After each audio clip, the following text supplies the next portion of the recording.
ये सब दर्शक हैं, कह रहे हैं, देखिए बताइए, कुमकुम जी कह रही हैं कि ये पानी तो कई महीनों से आ ही नहीं रहा। 20,000 लीटर पानी जो फ्री है उसमें भी कंडीशन लगाई गई जाएगी।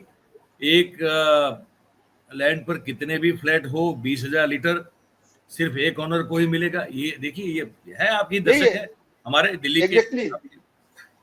मैं देखिए मयूर भाई, मैं आम आदमी पार्टी के साथ में तो इसलिए काम कर रहा था कि आम आदमी पार्टी का जो जन कल्याणकारी कार्य था, जो पॉलिसी थी, जैसे कि आपकी पिछले इंटरव्यू में शायद मैंने बताया होगा, ये जो महिलाओं को जो फ्री वाला बस जो अभी दिल्ली में चल रहा है, वो मेरा आइडिया था और मैंने उसको इम्प्लीमेंट करवाया। उसके लिए भी मुझे अरविंद केजरीवाल जी से बहस करनी पड़ी, एक तरीके से झगड़ा करना पड़ा, फिर उनको समझ में आया कि अच्छा ये क्लिक कर सकता है, तो फिर ये वो चीजें लागू हुई। उस बस के पास को 5 रुपए 10 रुपए का पास होता है, वो 15 रुपए का पास होता है, और उसको छीनने के लिए बीजेपी लगी हुई है कि किसी भी तरीके से किया जाए। उन्होंने ट्राई किया, लेकिन बीच में विरोध हो गया महिलाओं का, तो फिर अभी पूरा ठंडे बस्ते में है। बीजेपी की सबसे बड़ी समस्या क्या है कि वो जनता के पॉकेट से पैसा भी निकालना चाहती है, और निकाल करके वो कॉर्पोरेट को देना भी चाहती है, और साथ में कहती है कि तुम हिंदू हिंदू चिल्लाते भी रहो। यार हमारे शरीर में ताकत रहेगा, हम खाना खाएंगे, चेहरे पे ग्लो होगा, ताकत रहेगा, तब तो चिल्लाएंगे हिंदू हिंदू। लेकिन भूखे पेट वो हिंदू हिंदू चिल्लाना चाहती है। और उसके लिए ग्लो के लिए अंगेश भाई, प्रधानमंत्री ने कहा है दिन में जो है जोर जोर से 5-6 बार ऐसे यूं पसीना पोंछते रहो, पसीना आए ना आए लेकिन पोंछते रहो, ग्लो आ जाएगा। और अगर सामने कपड़ा ना मिले तो तिरंगा झंडा से भी अपमान कर लो उसका, तिरंगा झंडा कैसे भी करो, पोछो, मतलब जोर जोर से घिस के पोछा करो, बस पोछा करो, फिर देखो क्या ग्लो आता है। हाँ, उनका एक बयान, वो बयान, पसीने से शाइनिंग आता है चेहरे पे, पसीने से शाइनिंग आता है। देखिए, ग्लो आने के लिए अच्छा खान पान जरूरी नहीं है, पसीना पोछना बहुत जरूरी है, आप समझिए इस चीज को। अब भी समझ नहीं पा रहे इलॉजिकल बात, ये बीजेपी वाले लोग इतने इलॉजिकल बात करते हैं। मैं ईमानदारी से भी बता रहा हूँ, आज आपने बुला लिया तो मैं बता रहा हूँ, अभी मेरे ऊपर में दबाव है इन सारे लोगों का कि आप आम आदमी, किसका दबाव है मैं बता रहा हूं। अब वो सत्ता वाले नहीं, संगठन वाले लोगों का दबाव है। यार आप उधर से आप ये हो गए हो, तो अब आप आ जाओ, आपके आने से मुझे ये है। मैं बोल रहा भाई साहब, मुझसे जो होना था हो गया, कम से कम आपके साथ में बैठ के तो हम नहीं कर सकते, जबकि मेरे बहुत अपर लेवल पे कनेक्शन है। भी आप बीजेपी संगठन की बात कर रहे हैं, भारतीय जनता पार्टी के दिल्ली संगठन की बात कर रहे हैं। जी, क्या हो गया भाई, आपकी नेट को क्या हो गया? अंगेश भाई, आप आए तो उससे पहले रेखा जी वाला ये बयान सुना दे, ये हमने ढूंढ निकाला है। जब ये सुना तो देते एक बड़ी क्वांटिटी में आती है, और आपका जो फ्लो होता है, जो ड्रेन्स होती है, वो एकदम से ज्यादा पानी नहीं ले पाती है। तो पानी आना नेचुरल है, पर नीचे कोई तवा तो नहीं लगा कि भाई ऊपर से जाएगा और नीचे इवेपोरेट हो जाएगा। वो आपके ड्रेन्स में जाएगा। उसको यदि वो आधे घंटे से लेके 1 घंटे में निकल जाता है, तो समझिए कि वो नेचुरल है। ये तो क्या आप तवा फ्राई करेंगे? आप दिल्ली को क्या करने वाले हैं? अच्छा, आप अपनी बात को कंटिन्यू कीजिए। आप कह रहे थे कि संगठन, बीजेपी संगठन से आपको बहुत न्योते आ रहे हैं। जी, आवाज नहीं आ रही। मुझे आ रही है आपकी आवाज, आपको आ रही है?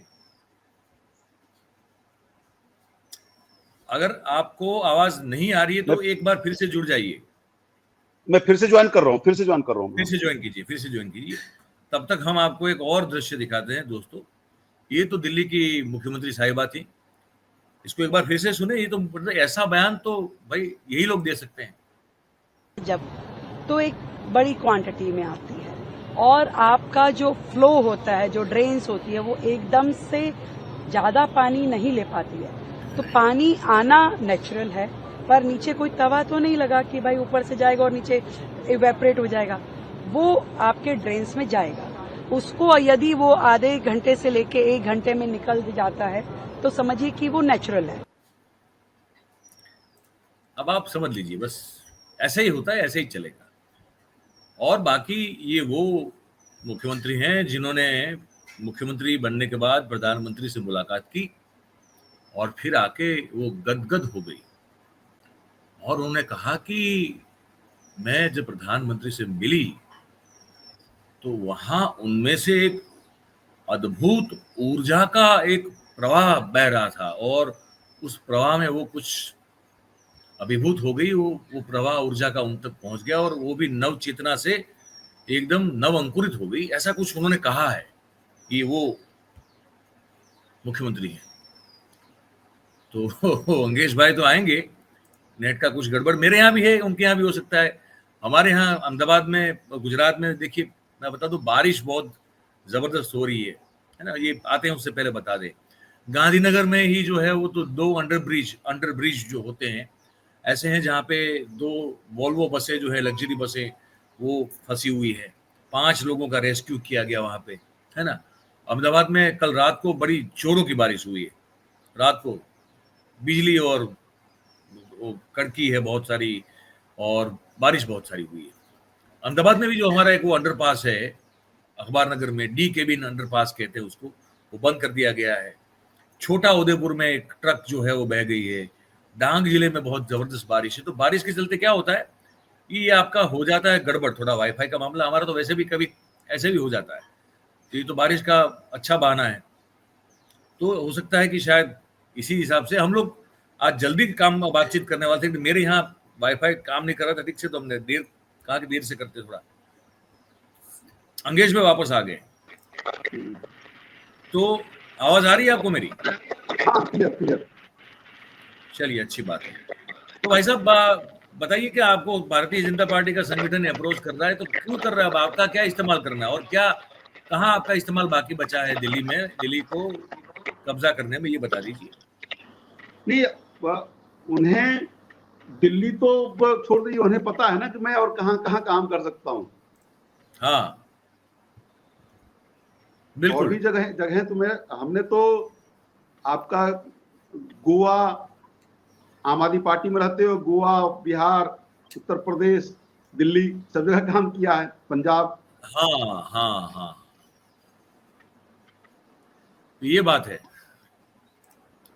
ये बात है आपका। अभी बिहार में तो भाई साहब चुनाव आ रहे हैं। बिहार का तो आम आदमी पार्टी का पूरा संगठन आपने खड़ा किया हुआ था बिहार में, तो फिर आपकी, हाँ, तो फिर वहां तो आपकी जरूरत लेकर के मेरा दर्शकों को ही बता दूं और आपसे तो आपको जानकारी है कि आम आदमी पार्टी से मेरा डिफरेंसेस इसीलिए हुआ, उसमें सबसे महत्वपूर्ण कारण था कि हमारे जैसे कार्यकर्ताओं का पार्टी शोषण लगभग कर रही थी और बिहार जैसे जगहों पे चुनाव लड़ने के लिए तैयार नहीं थी। अच्छा। और लगातार आम आदमी पार्टी बोलती थी कि मैं आम आदमी पार्टी केवल वही फोकस करेगी जहां पे एक बीजेपी और कांग्रेस के बीच में डायरेक्ट कन्फ्रंटेशन हो, वहीं आम आदमी पार्टी चुनाव लड़ेगी। और जहां पे भी रीजनल पार्टियां जहां पे भी है वहां पे अपने आप को इन्वॉल्व नहीं कर रही थी। लेकिन आज की स्थिति ये है कि आम आदमी पार्टी को क्यों मजबूर होना पड़ा। जब आम आदमी पार्टी दिल्ली चुनाव हार गई तो समीक्षा हमारे पास भी इंफॉर्मेशन आते रहते हैं, शुभचिंतक तो अभी भी हैं हमारे आम आदमी पार्टी में जी। तो कुछ बड़े नेताओं में, ऊपर वाले ही का ही नाम बताना ठीक नहीं है, उन्होंने कहा कि अगर उसकी बात मान लेते, मेरा संदर्भ कर देते हुए कि अगर उसकी बात मान लेते तो आज दिल्ली भी हमारे पास में होती और हम मुख्यमंत्री भी होते जी। तो वो उस चीज को दूर करने के लिए कि चूंकि उसने कहा था मेरे बारे में, तो उसको भरपाई करने के लिए पॉइंट ऑफ बिहार चुनाव पे जब आते हैं तो उसमें कई संदर्भ निकल के आता है। अच्छा, तो दिल्ली चुनाव लड़ने के लिए जरूरी क्या है कि दिल्ली चुनाव हारने के बाद में आम आदमी पार्टी का मीडिया पेज गायब हो गया है, मीडिया में कहीं दिखती नहीं है आम आदमी पार्टी। नहीं, केजरीवाल साहब तो बिल्कुल मतलब अचानक अकाल हो गया है, केजरीवाल साहब का चेहरा देखने को नहीं मिलता भाई। हाँ, तो वो मीडिया नहीं, आम आदमी पार्टी भी गायब हो गई। आप दिल्ली की बात कर रहे हैं, दिल्ली में चाहे झुग्गी तोड़ने की बात आए, चाहे जलभराव की बात आए, तो जो आम आदमी पार्टी के प्रवक्ता हैं, हमारे सारे जो मित्र हैं, उनको दिखाया नहीं जाता है। वो सौरभ भारद्वाज तो अपनी यूट्यूब चैनल चलाने के लिए मेरे ख्याल से उसी में व्यस्त हो गए हैं, बेरोजगार नेताजी वाला करके टाइप का। हाँ। तो उनको दिखाई नहीं जाता है, मीडिया में कहीं दिखाई नहीं जाता है। और ये घोषणा भी सौरभ भारद्वाज ने किया, अरविंद केजरीवाल जी ने नहीं किया है बिहार चुनाव के लड़ने का। और इसके पीछे भी एक एंगल है। इसके पीछे एंगल है कि शायद News 24 पे आतिशी मार्लेना जी का इंटरव्यू हो रहा था, तो आतिशी जी को वहां के एंकर ने पूछा कि आप बिहार चुनाव लड़ रही हैं, तो आतिशी ने कहा कि नहीं, बिहार में संगठन है ही नहीं, तो हम बिहार में चुनाव नहीं लड़ रहे हैं।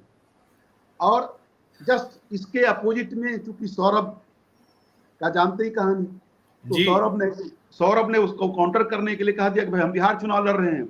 तो मीडिया में फुटेज बना हुआ रहे, इसके कारण से है एक कारण। दूसरा कारण जो महत्वपूर्ण कारण है, जो हमारा वाला फैक्टर है कि हमने दबाव बनाया था कि भाई नहीं लड़ोगे तो ये नुकसान होगा, और नुकसान हो गया।